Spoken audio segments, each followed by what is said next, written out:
जगातील प्रसिद्ध उद्योगपती एलॉन मस्क यांच्या स्टारलिंकची भारतात एंट्री होणार आहे, परंतु या एंट्रीला कम्युनिस्ट पक्षाने विरोध केला आहे। या संदर्भात आपल्यासोबत बोलण्यासाठी आहेत अजित अभ्यंकर सर। नेमका हा विरोध कशासाठी आहे हे आपण त्यांच्याकडून जाणून घेऊया।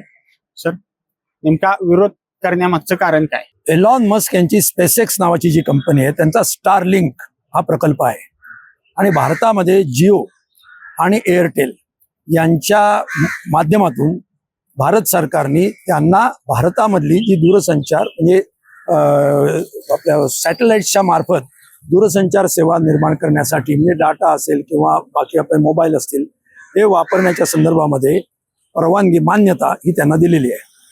आता याला मार्क्सवादी कम्युनिस्ट पक्षाने तीव्र आक्षेप घेतलेला आहे। त्याची अनेक कारणे आहेत। त्यातलं सगळ्यात पहिलं कारण हे राष्ट्रीय सुरक्षेचं आहे, कारण स्पेसएक्स हे 100% अर्थातच खाजगी कंपनी आहे। ती एलॉन मस्क नावाच्या जागतिक मक्तेदाराच्या हातामध्ये आहे। तो जगातला सगळ्यात श्रीमंत उद्योगपती आहे। तो अमेरिकेमध्ये राजकीय दृष्ट्या म्हणजे ट्रम्प यांच्या इतकाच आणि प्रसंगी ट्रम्प यांच्यापेक्षा सुद्धा जास्त एक राजकीय ताकद ज्याला आपण म्हणतो ती कमावून तो बसलेला आहे। त्याच्यामुळे एलॉन मस्क हा कोणी साधा उद्योगपती किंवा साधी कंपनी नाही। अशा कंपनीच्या नियंत्रणाखाली भारतातली इतक्या महत्वाचं हे सगळं दूरसंचार वहन जे आहे म्हणतो त्याच्यामध्ये डाटा आला किंवा अन्य संदेश वहन आलं हे त्यांच्या हातामध्ये त्यांच्या कंपनीच्या हातामध्ये देणं ही अत्यंत धोकादायक आणि राष्ट्रविघातक अशी गोष्ट आहे। ती करता कामा नये असं आमचं स्पष्ट म्हणणं आहे, अशी आमची स्पष्ट मागणी आहे। दुसरा मुद्दा असा आहे की एअरटेल आणि जिओ यांचा काल परवापर्यंत याला स्पष्टपणे विरोध होता। त्यांनी सरकारकडे तो व्यक्त केला होता, जाहीर व्यक्त केला होता। असं असताना अचानक 4 दिवसात त्यांच्यात काय असं हृदय परिवर्तन झालं हा एक मोठा संशयाचा मुद्दा आहे। असं आहे का की राजकीय दृष्ट्या वरून म्हणजे मोदी शहा यांच्याकडून काहीतरी दडपण आणलं, त्यांच्याकडून आदेशाला म्हणणे झालेलं आहे का? आणि जर तसं असेल तर मग राजकीय दडपण कोणाचं आहे? सरकारवरती कोणाचं राजकीय दडपण आहे? हे मग सरकारने का केलेलं आहे? असे अनेक मुद्दे तयार होतात आणि याच्याबद्दल कोणतीही पारदर्शकता आपल्या देशामध्ये नाही। मोदी शहा यांच्यामध्ये तर असण्याचा प्रश्नच नाही। त्याच्यामुळे सुद्धा आमचा या गोष्टीला विरोध आहे। दुसरा मुद्दा असा की हे जे एक प्रकारचे स्पेक्ट्रम आहे म्हणजे एक प्रकारचे तुम्हाला काही संदेश वहनासाठीची एक कंपन संख्या असलेला काही एक ट्रॅक तुम्हाला दिलेला आहे।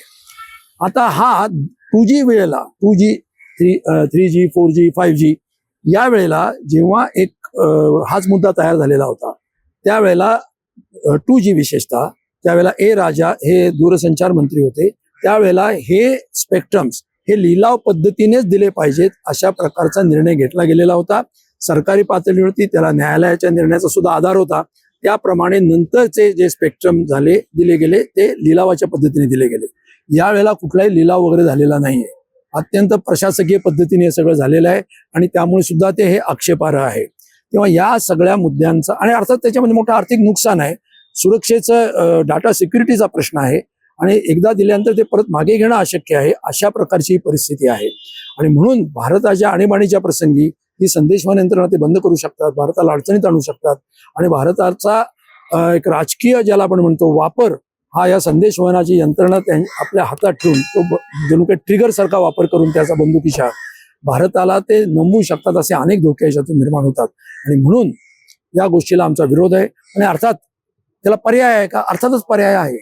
BSNL सारखी आपली संस्था आहे, त्या BSNL कडे ते तंत्रज्ञान मिळण्यासाठी भारतासारख्या देशामध्ये आपण जर चंद्रावरती यान नेऊ शकतो, मंगळाचा आपण वेध घेऊ शकतो, तर मग इतरांचे उपग्रह आपण सोडण्या इतके आपली तंत्रज्ञान जर विकसित असेल तर अशा प्रकारची संदेशवहन यंत्रणा निर्माण करण्यासाठी लागणारं तंत्रज्ञान आपण नक्कीच विकसित करू आणि त्यातलं काही कमी असेलच तर ते आपण विकत घेऊ शकतो।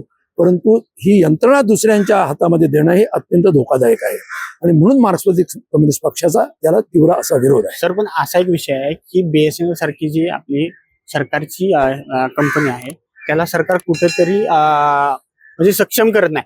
आताही मीही BSNL वापरतो पण त्याला अजूनही 4G नीट चालत नाही।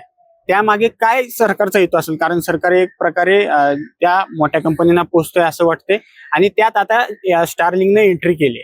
सरकारचं धोरण अत्यंत स्पष्ट आहे की शेजारचं दुकान चालावं म्हणून या दुकानातलं जर कोणीतरी फितूर झाला आणि हे दुकान जे आहे हे कसं बंद पडेल, त्याच्यात अडचणी कशा तयार होतील, त्याचा दर्जा कसा खालावेल, त्याचं आधुनिकीकरण कसं होणार नाही याच्यासाठी प्रयत्न करणं हे सरकारचं काम राहिलेलं आहे. साधी गोष्ट आहे की 4G जेव्हा प्रत्यक्षामध्ये आलं, 5G सुद्धा जेव्हा प्रत्यक्षामध्ये आलं, तोपर्यंत BSNL ला 4Gचा परवाना दिलेला नव्हता, कारण ते सरकारी आहे म्हणून. म्हणजे सरकारी आहे म्हणून या BSNL सगळे ग्रामीण भागामध्ये नेटवर्क द्यायचं, ते सगळे तोटे सहन करायचे. आणि सरकारी आहे म्हणून त्यांना लाभ कुठला नाही, त्यांना कुठलाही अग्रक्रम नाही, उलट इतरांच्या मागे त्यांना उभं राहावं लागेल, त्यांना परवाने मिळणार नाहीत.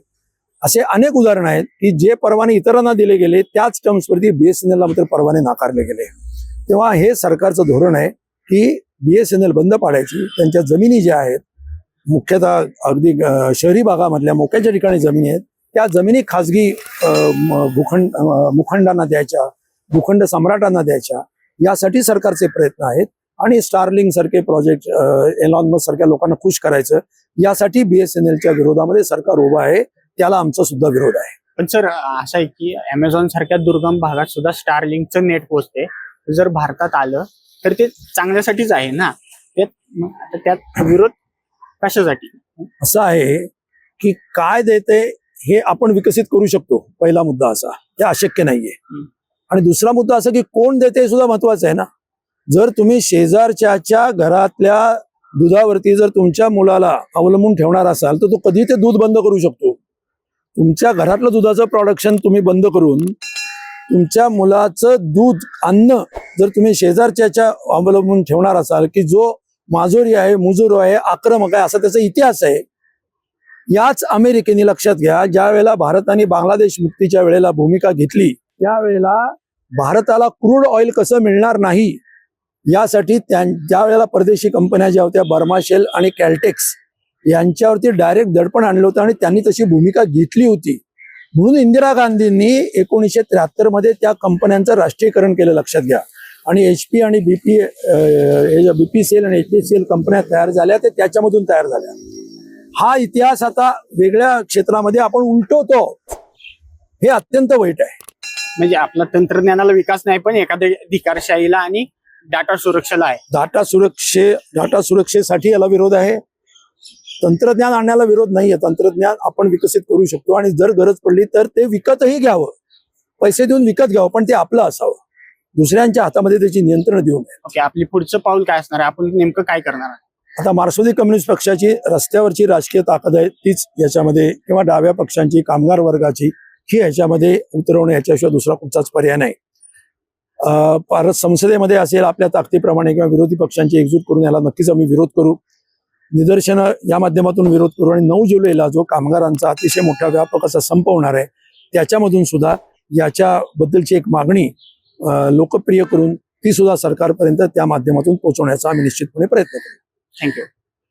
एकूणच मार्क्सवादी कम्युनिस्ट पक्ष एलॉन मस्क यांच्या स्टारलिंक विरोधात 9 जुलैला रस्त्यावर उतरणार आहे. नेमकं काय घडतं, स्टारलिंक भारतात एंटर करतं का, हे पाहणं महत्वाचं असणार आहे. अक्षय साबळे, आपलं महानगर, पुणे.